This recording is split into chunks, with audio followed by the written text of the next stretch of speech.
message. Tinubu is doing whatever he's doing. Okay. I'm not saying it is okay, but I'm saying at my level, I could care less about what he's doing because I see myself as a leader.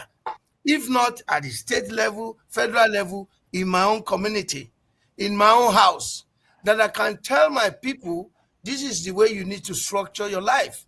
But whatever Tinubu is doing today is also hanging on what has been done before. When you compare them to a place where there is structure, we're misleading ourselves. There's no structure in Nigeria, and that is what we are clamoring for. But I can stay in my house and tell my people, this is how I want you to live. I can stay in my local community because of who I am and tell them this is the way we need to go. If we take it from that perspective, it's true that he's doing what he's doing, but if we do our own bidding, when they are in the boardroom, they'll be thinking about us because they know. Let me ask you a question on that. And hold on. Let me just ask one simple question on that. Hold on. What you just said, okay. Yes, sir.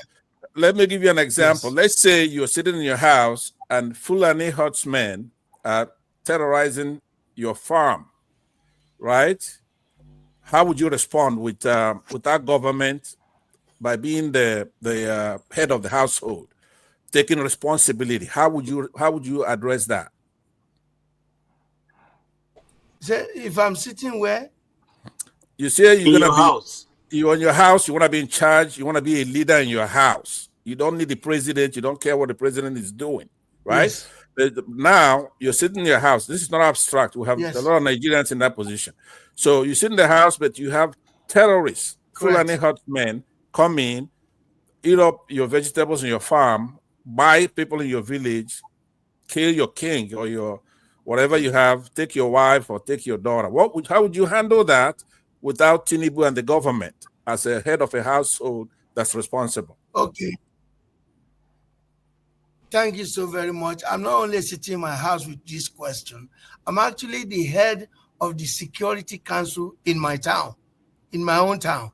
And what did we do? We formed that council, we provide weapons for them so that everybody can defend themselves. It wasn't in the paper. We don't need to write it out there, but we are ready for anybody that will infiltrate our own town.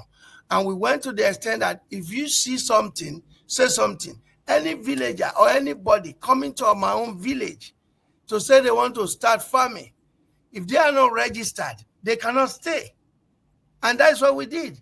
So we didn't put it out, but we have our own security outfit for ourselves. And even though I live in the States, I am the head of that Security Council.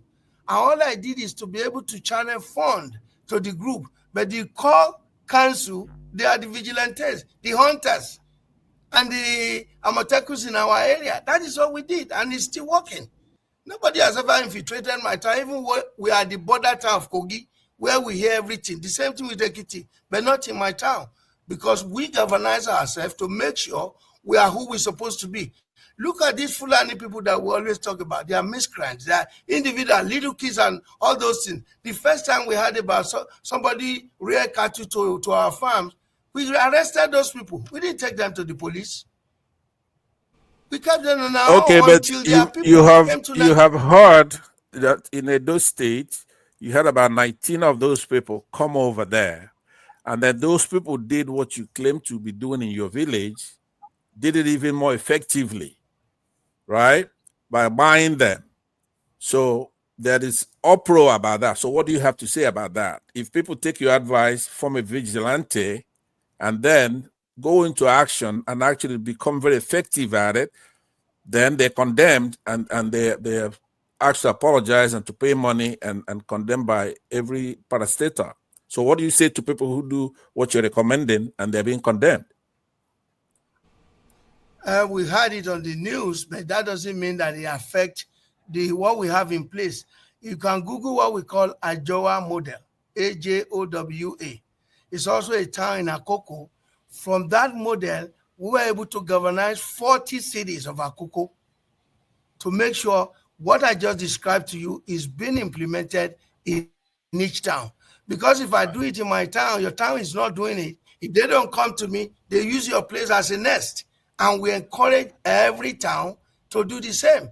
So whatever you describe, I know is in Edo, which are border town to us, because we figure out that sometimes before, when they take people from our area, they took them all the way to Kogi, Edo. So what we did was to make sure we beef our own forest. And it's not just my town. The next town, we advise them to do the same. And we now have what we call Akoko Security Council. It's not in the Okay, paper. can I ask And a we have a question? lot of retired military in it.